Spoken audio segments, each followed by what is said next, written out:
get out of renting. You know, we had often talked, oh, look at all the money, you know, that we're putting into renting if we could own.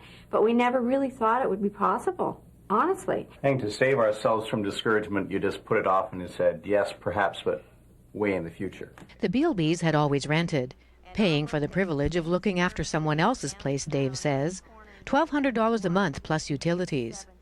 But on Dave's modest salary as a Baptist minister, they'd come to believe they would never own. Anything within our price range was needed a lot of work done on it, so and we didn't really want it to get into that. And we kind of had I had my dream anyways, you know, the little detached house with the picket fence. And but within our price range in this area, it didn't exist. We couldn't find that. For first-time buyers, especially in the Greater Toronto Area, the dream of owning a home is often just that, a dream. With the average house prices in the $340,000 range, people with modest incomes face the prospect of never owning their own home. But an exciting concept is changing all that. It's called Options for Homes, and it's the brainchild of Michel Labbé. He's a professional planner who has spent the last 25 years developing affordable housing. He's come up with a concept that is putting home ownership within the reach of people who never thought they would be able to own.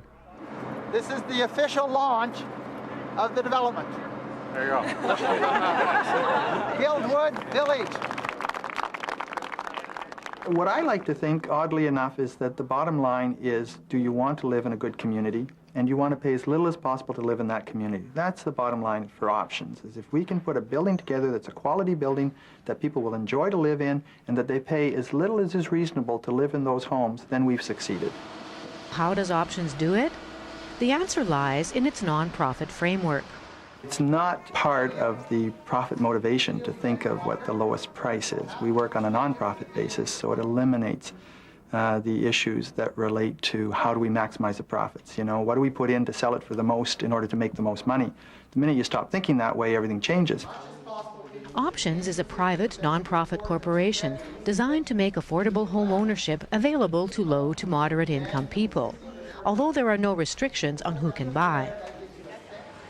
Options finds the land and hires the companies to design and build the buildings. Marco, I agree. Now, ready, let's go. Buyers are charged only the cost of building the unit. There is no profit margin. One way to achieve this is through eliminating the typical developer's costs and the frills. Here's how it works. To make housing affordable, Options saw that the typical lifestyle cell common to the condo market would have to go, which means the expensive amenities such as pools, gyms, and saunas that cost thousands of dollars per suite to provide and high monthly fees to maintain. Gone also were the pricey model suites, the high-priced advertising, and the hefty commissions to salespeople. In fact, Options invites its own purchasers to become their sales force, helping new buyers with their purchase decisions. They work out of simple rented venues like this church basement. They make no commission and work for a salary. Which gave the buyers a real feeling of confidence. You're not getting salespeople, commissioned salespeople, who just want the signature on the bottom line. One of the things that appealed to me was there was no selling frenzy.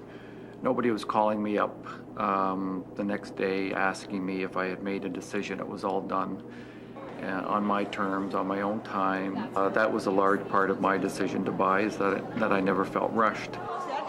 And in fact, much of Options marketing is simply word of mouth. Adriana Molini bought from Options after hearing about them from her friend Martin Moudron and seeing how thoroughly he investigated the project going up at Allen and Lawrence.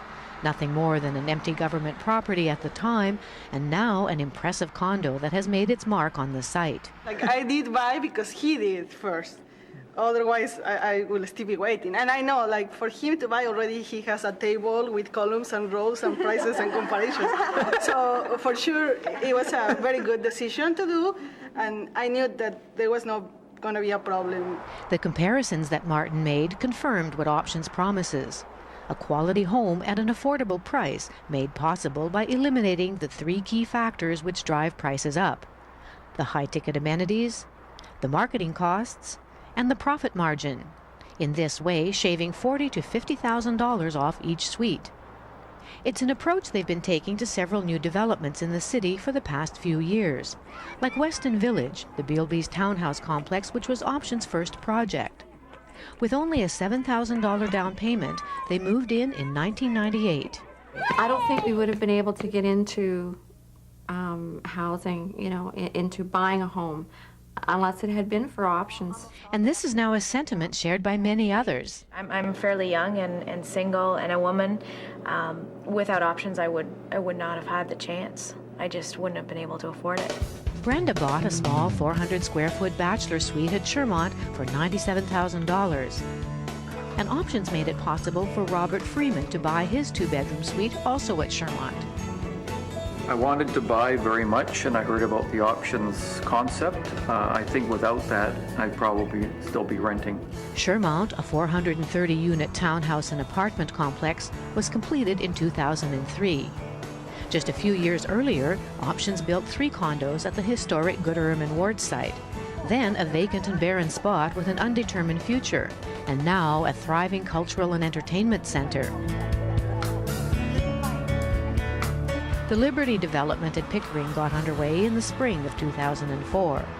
Then in the fall of 2004, ground was broken for the new Village at Guildwood Townhouse and Condo Complex in Scarborough. Another townhouse complex, Old Kennedy Village, will be built on this spot here at Steeles and Old Kennedy Road in Markham.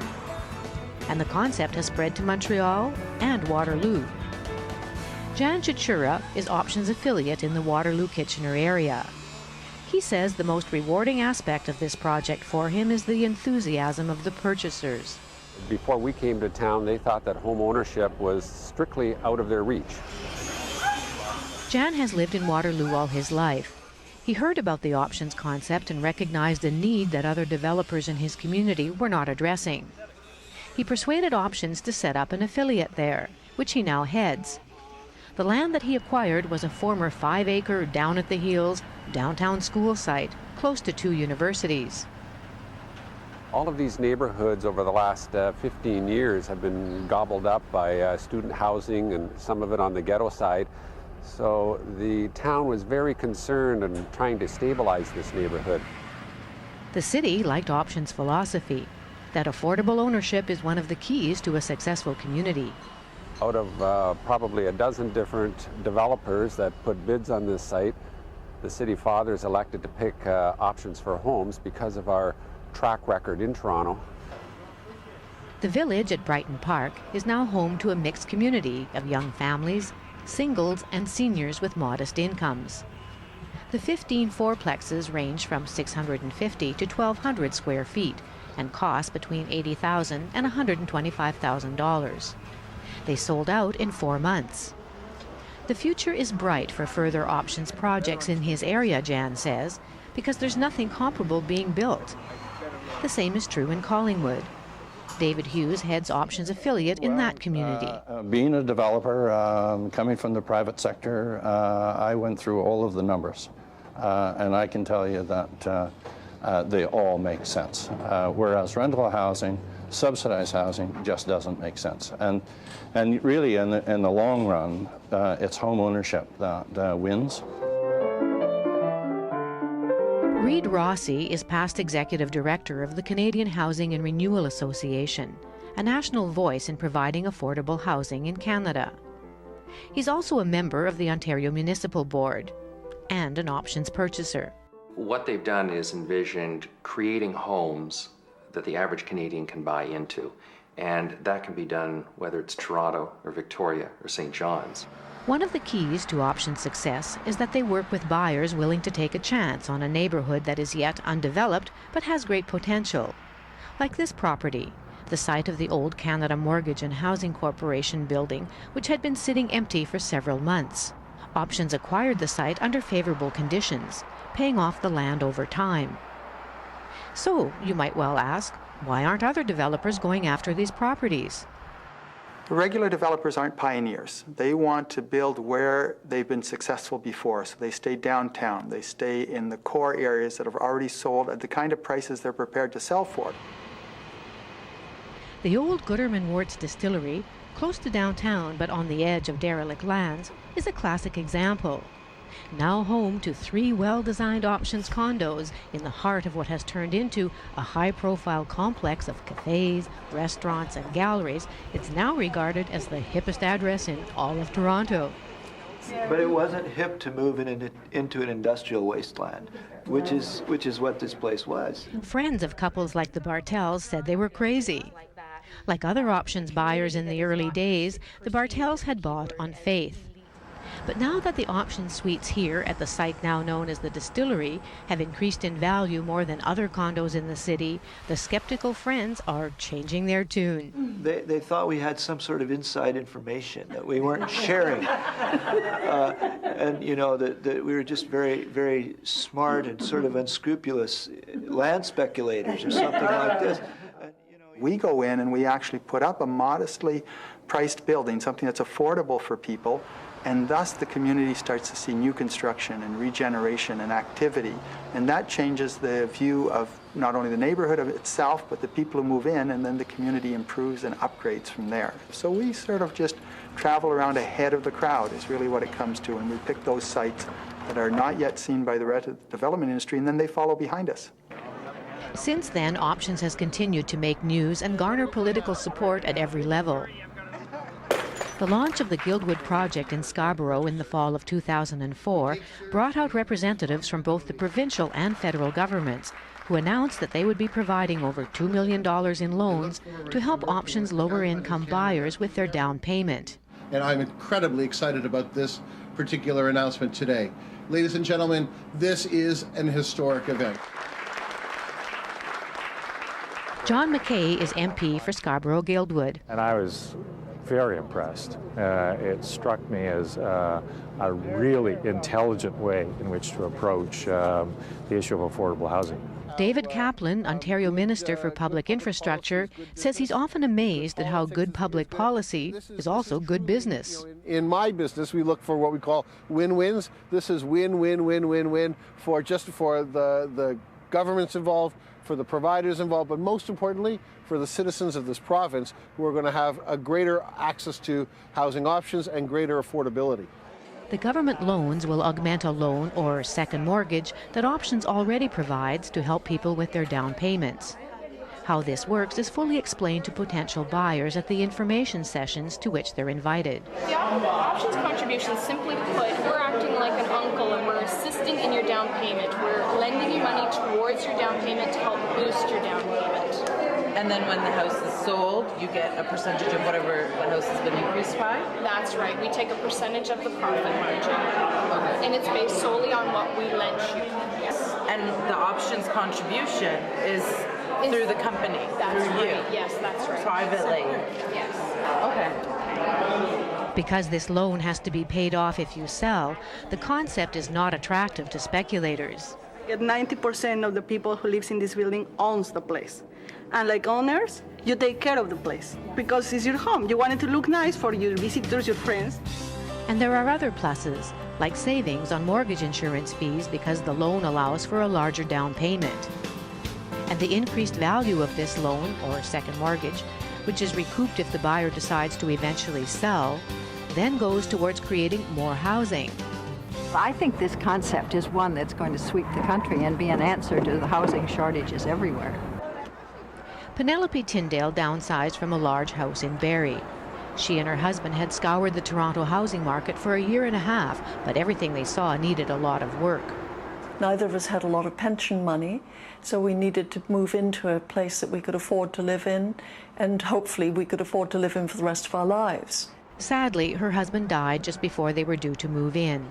But you know, we had talked, as people do, looking at retirement realistically, that one or other of us could die in the near future, and you have no way of knowing, and that we wanted the home we chose to be able to be lived in by either of us alone and to be manageable.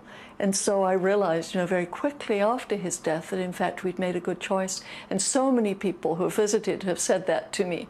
Oh, that's a wonderful choice that you chose to live here. It's just such a good place for you to be. When buying a condo, standard practice is that you sign the legal documents before you actually get to read them. Then you have a 10-day cooling off period to change your mind and withdraw from the purchase agreement if you wish. Options takes the pressure off by allowing you to take the legal documents home, as well as this video you're watching, so you can think things over in your own time before you actually sign. For the $100, right, you'll get this booklet and also the DVDs. All the information regarding this site is inside.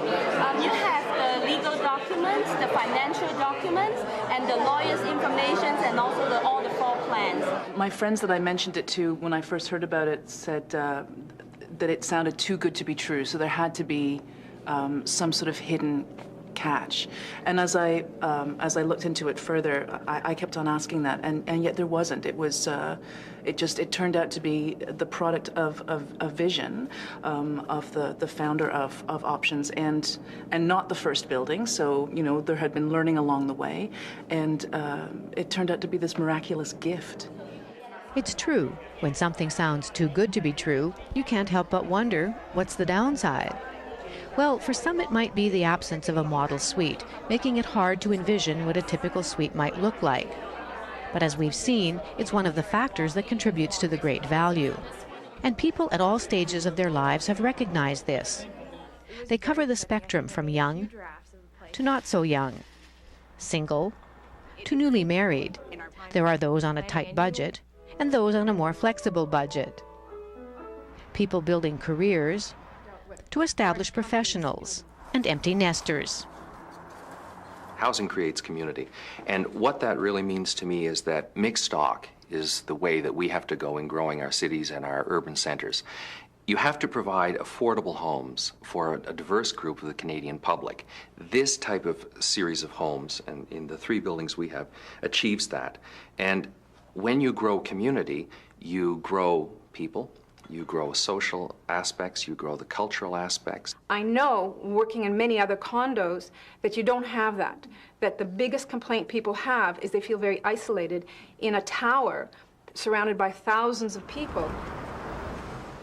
So, Options success is not just about building affordable homes.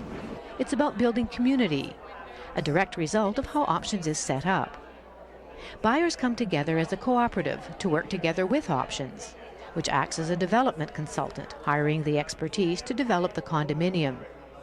And in this way, people get to know each other long before they move in. We met all the people who are going to be our neighbors at the Options meetings.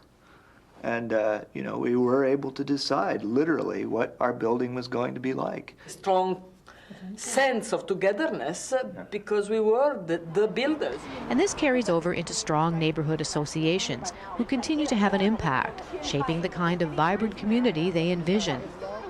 So all space here is going to be planted with trees and with grasses and then here is the sidewalk. They put time and energy into all kinds of issues that affect their new community, from neighborhood greening to the design of new buildings by other developers slated for the area.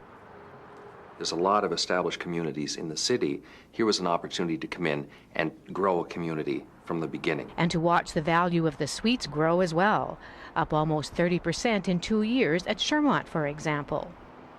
I feel like a very wealthy woman.